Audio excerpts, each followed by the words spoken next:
So, I'm your speaker this morning, and the reason I'm your speaker this morning is that this past July, in a moment of senile dementia,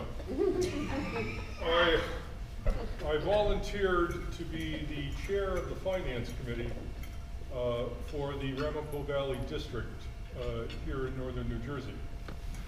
And I thought it was a pretty easy job. I've done this before for other organizations. And so I walked in and I realized very quickly that there was no committee, there were no volunteers, and 2 out of the 3 professionals just resigned.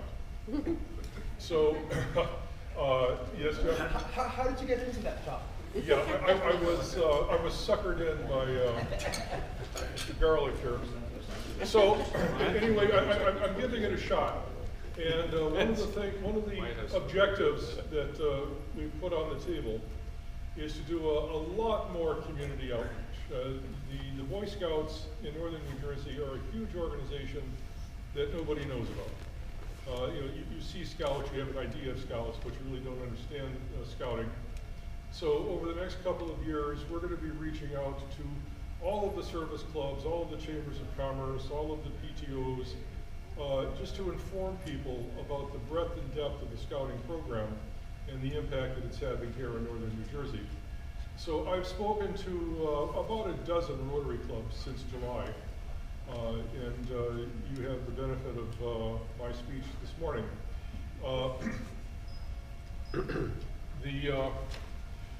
Scouting is over 100 years old, and it's not an American institution, it's a British institution. Scouting was founded by this gentleman, Lord Baden-Powell. He was a general in the British Army, and he served in India, and he was a hero in South Africa in the Boer War. And during his experiences in India, he became very concerned that the recruits that were coming into the British Army were extremely ill-prepared in basic life skills, and in basic army skills, and basic survival skills. So he took it upon himself to write a book for young men to outline basic scouting skills. Think of an Army scout. You know, if you're out in the wilderness, what does an Army scout need to know to be an effective soldier and to survive? He wrote a book called Scouting for Boys. When he came back from the Boer Wars, he was astounded to see that the book had sold at that point over 30,000 copies.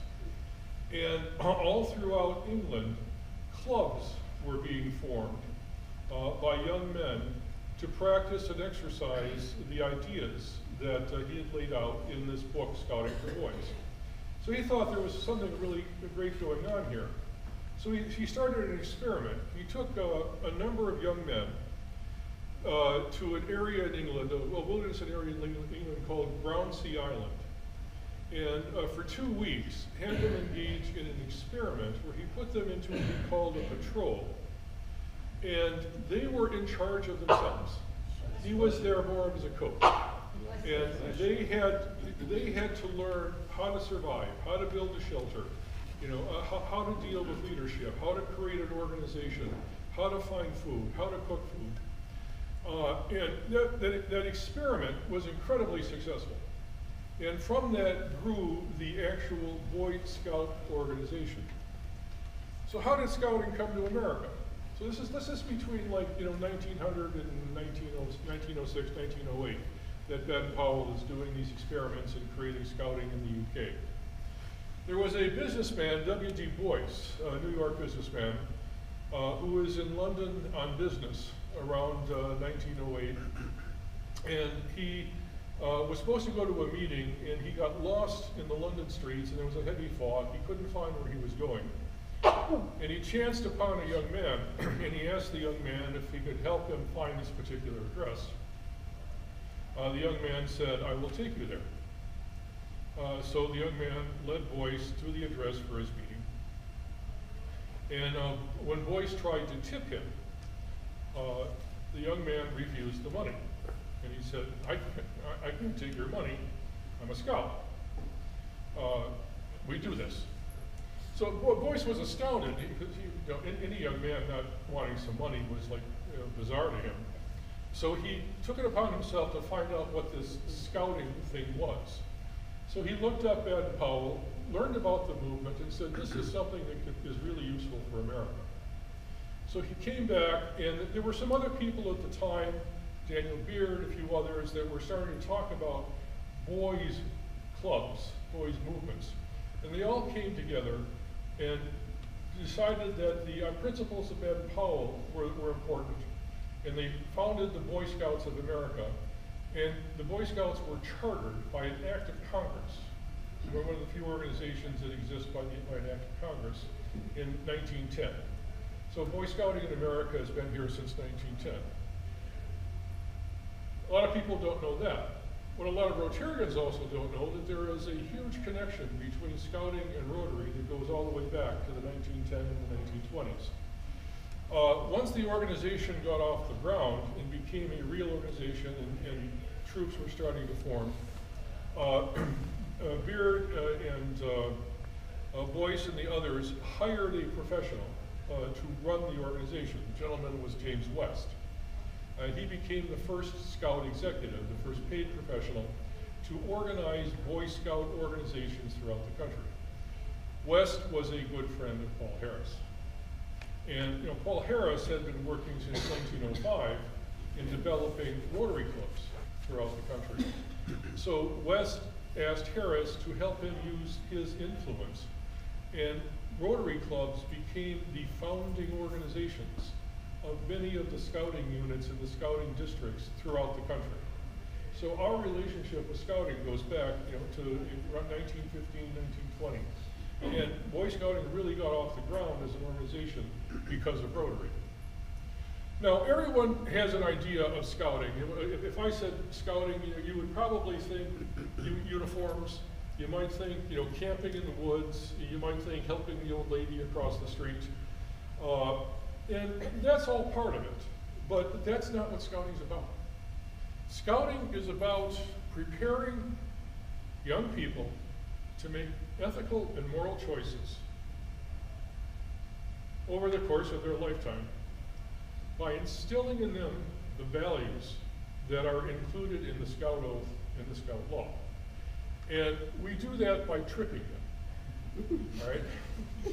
But we create an atmosphere of fun and adventure.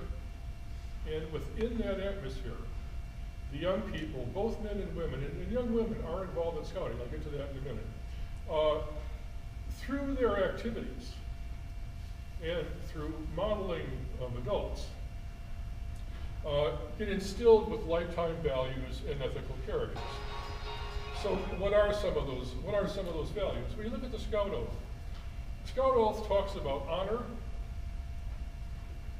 it talks about duty, and it talks about service. Very things similar to what Rotary offers as its foundation in service about self and the four-way test. There's 12 points to the Scout Law.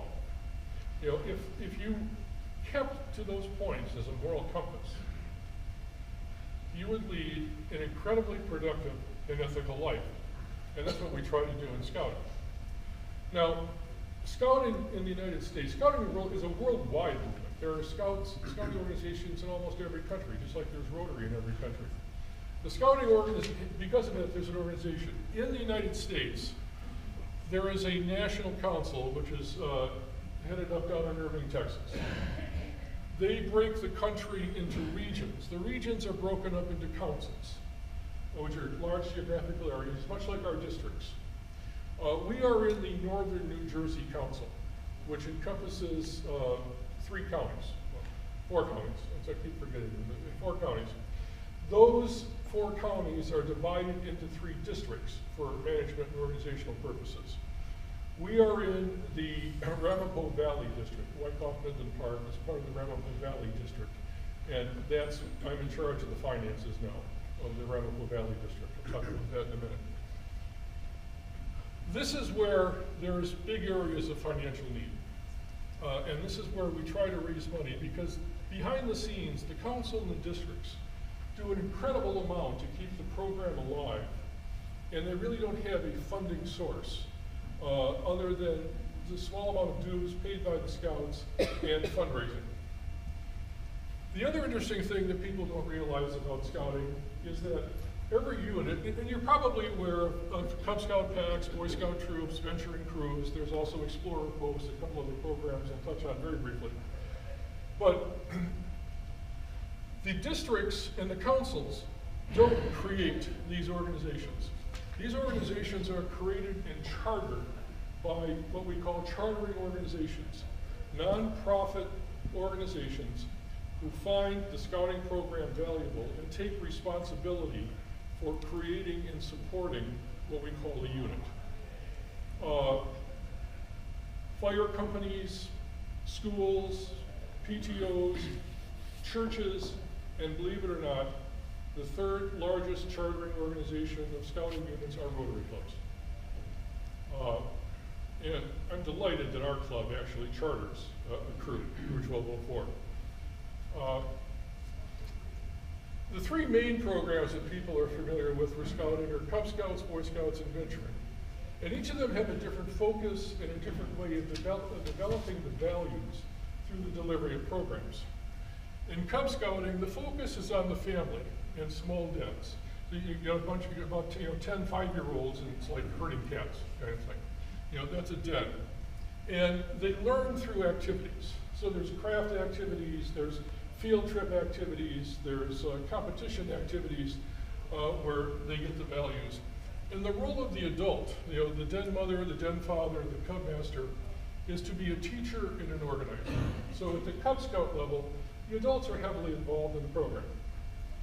Cub Scouting is for boys between the ages of about 5 and 11. Once you're around 11, you graduate to Boy Scout. You do not have to be a Boy Scout, a Cub Scout to be a Boy Scout. Boy Scouts are for young men, in many countries, young men and young women. And I predict that within 5 to 10 years, Boy Scouting will be open to girls in America as well. We're moving in that direction. But the organizational focus is the patrol. I talked a little bit about the experiment on Brownsea Island. Ben Powell created this concept of a patrol where you put a group of young men together and they become responsible for their own survival. So everything happens in Scouting in the patrol where they have to elect their own leaders, do their own planning, and with the role of the adult being not a teacher and organizer, but more of a coach, like on a team, like on a sports team. And the role of the youth is peer group leadership. When you get to venturing is for older young men and women, boys and girls. And we have, what, about 4 girls in our? We have 4 girls in our crew. Four girls in our crew right now. The role of the youth, they are actively in charge. They do everything. Like 2 weeks ago, we went on the trip to Delaware to the pumpkin chucking, camped out at the state park, went to the event on Saturday. Jeff is the leader, the adult leader, myself, a few other adults did absolutely nothing. They did all the planning, they bought the food, they organized the contacting.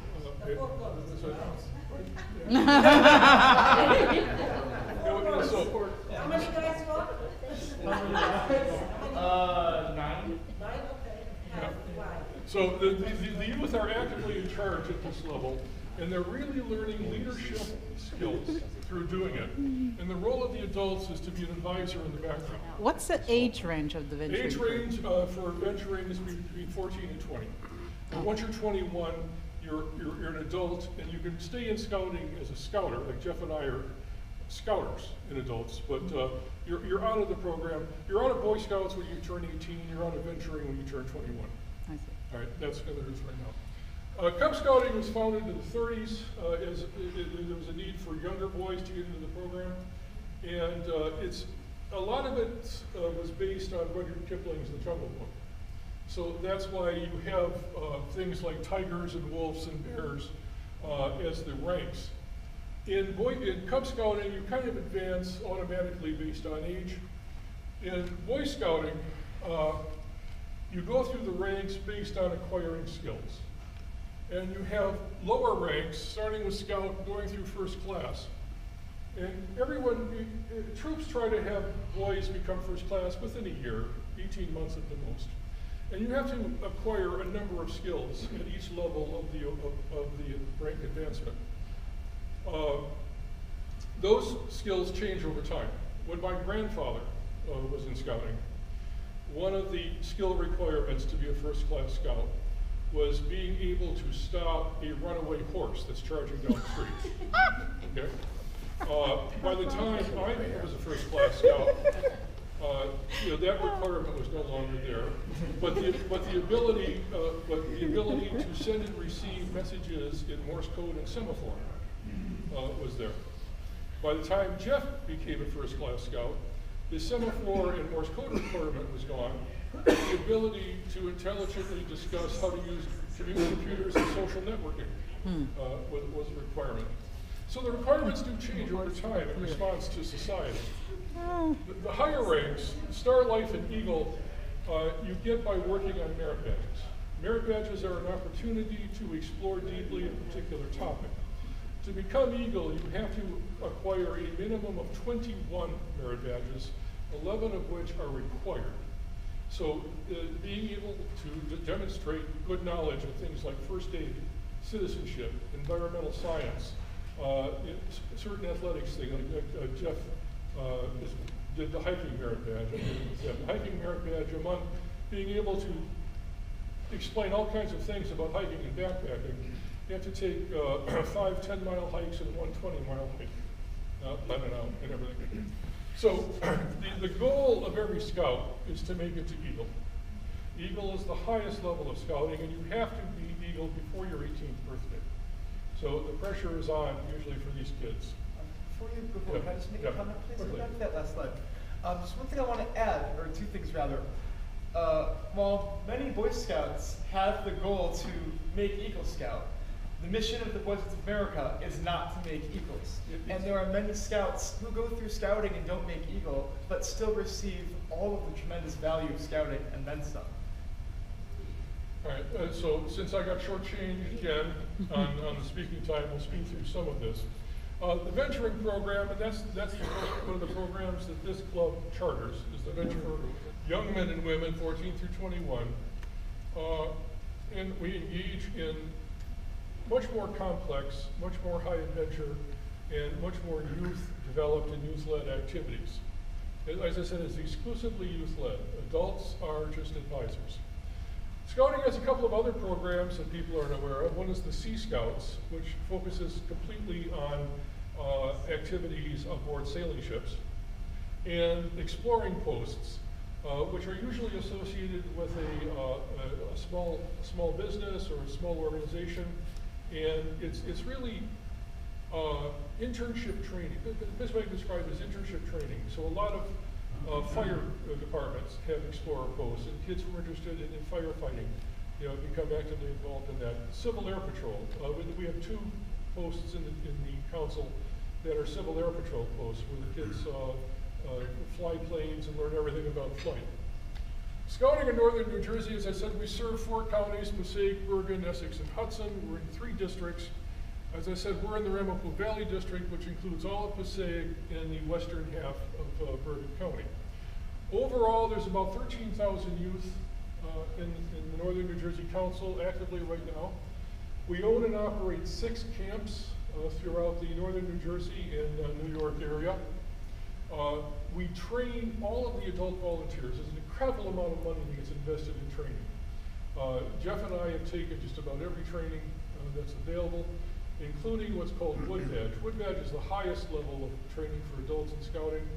It's 6 days of intensive leadership training while you're in the wilderness, followed by 18 months of accomplishing 5 major service projects to demonstrate your knowledge of leadership and organizational skills. We try to get every adult to take everything up through and including Wood Badge.